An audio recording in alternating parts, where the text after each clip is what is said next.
WWE SummerSlam 2024 results. Oh, what a banger it was. But first, main event. You knew what happened. You knew going into what was going to happen. But I got a nitpick with WWE, and I will share that in this video as well. Drop a star rating, 1 through 5. Where does SummerSlam rank for you? Because for me, this was a heck of a show. But I will say this, really after Punk versus McIntyre, I feel like the show kind of fell off a little bit. I'll get into that much more. Let's start it off. Opener. We had Liv Morgan put the Women's World Championship on the line against Rhea Ripley from Cleveland Brown Stadium in Cleveland. We had Dominic Mysterio with Rhea. They walked down to the ring together. And I had a feeling going into this match that Dominic was going to come out and screw Rhea Ripley over. And that's exactly what happened. So this is the finish of the match. Dominic grabbed a chair and he tossed it into the ring. And then he distracted the referee. Liv hit her finisher on Rhea on a chair and went over.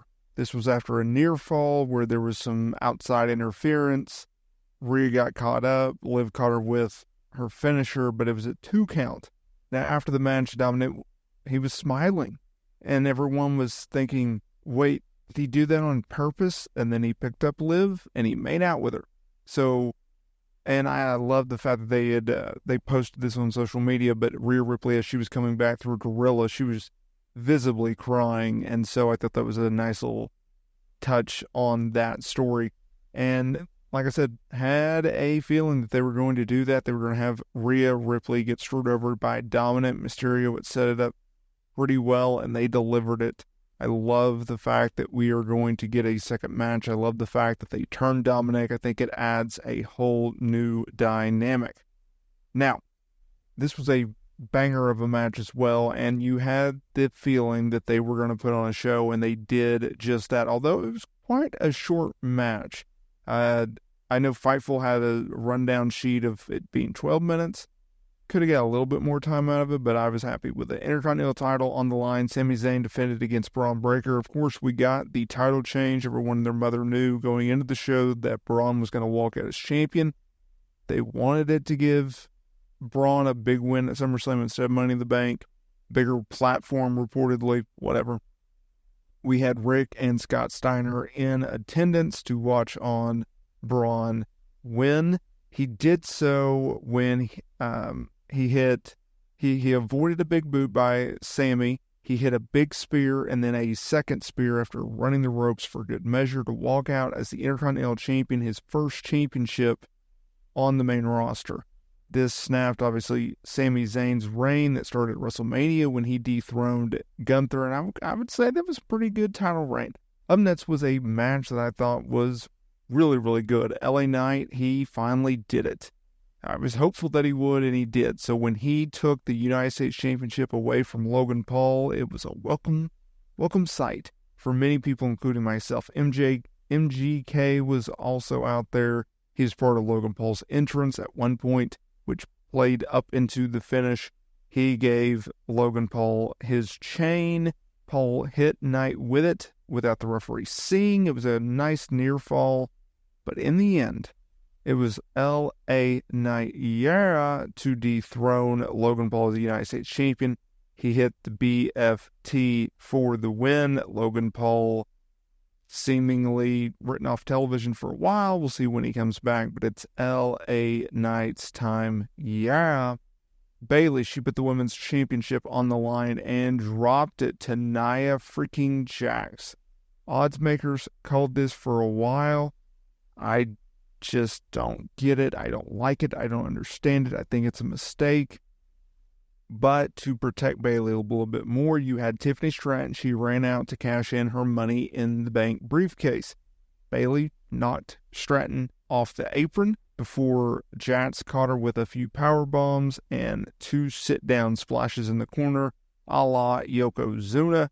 And Jax won the championship. She dethroned Bayley, who had a heck of a run as champion. And Tiffany and Jax celebrated in the ring. Whatever. I don't like it, but whatever. we had CM Punk, Drew McIntyre, Seth Rollins as a special guest referee. They did do a callback spot to the 1997 SummerSlam match between Bret Hart and The Undertaker with Shawn Michaels as a special guest referee. Obviously, we saw Michaels hit Taker in the head with a chair in that match that led to Hell in a Cell. This, we did get a callback. Seth almost hit Punk with a chair, but he did not connect. However, after some arguments, it was CM Punk who laid out Seth Rollins with a GTS. Now, here's the problem that I and a lot of people had issue with. Throughout the match, there was moments where Punk could have won the match. But he continuously got distracted by the bracelet that had his dog and his wife's name on it, something in which Drew McIntyre stole. And he, at one point, had the Anaconda device on, let it go to get the bracelet. He went to hit the GTS. He hit the GTS, but he didn't cover Drew right away because he wanted to get the bracelet. And this played into it. And a lot of people criticize WWE for it, and I get it. I really, really do. The finish came when Punk took back his bracelet and Drew kicked him in the nuts while Seth was down before hitting the Claymore kick. And Seth counted 1, 2, 3. And post-match, Drew McIntyre, well, he took back the bracelet because why not? People are going to complain about that, and I totally get it. It was a little too much for my opinion, but they needed a way out. Finn Balor, he finally did it. He turned on Damian Priest. He helped Gunther win the World Heavyweight Championship. We knew it. Gunther walking in, we knew it coming out. Gunther is your new World Heavyweight Champion. So this is what happened. There was a spot where Priest, he rallied up, he hit the Razor's Edge, and then a chokeslam for 2. Finn Balor ran down, put the leg of Gunther on the bottom rope. Priest was about to go after Balor after seeing a replay of what happened, but Gunther caught him with a rear naked choke. Fortunately, though, Priest, he got out of it, but then he went after Balor yet again. Gunther caught him with a powerbomb and then hit a rear naked choke for the win. And that's how they did the title change. I don't have a problem with that finish. I pitched Jey Uso versus Damian Priest, but I get Balor and Priest. Main event time, the biggest talking point coming out of the show. Cody Rhodes retained the undisputed WWE Championship over Solo Sikoa in a very boring, and I hate using that word, but that was a boring match. And we did get to see the return of our tribal chief, the OG, Roman Reigns. Because what had happened was, as you all expected, we had the bloodline come out there. The Tongas, Jacob Fatu. We had Kevin Owens, Randy Orton. They ran off the Tongas.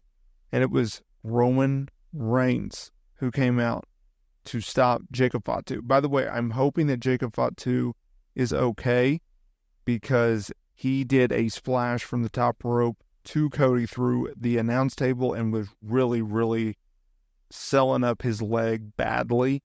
I'm hoping it was just a great sell job, but who knows? Because Fatu has done a fantastic job since making his WWE debut.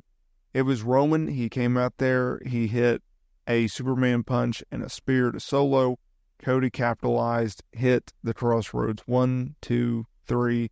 Cody Rhodes standing tall in the ring with the championship. Roman Reigns looking on proudly. And we knew that was going to happen coming in the show. And that's exactly what they did. And that was the right call for them to do it. Let me know down in the comments area below. 1 through 5. For me, I'm going to give this a solid 4.5. I really, really like this show.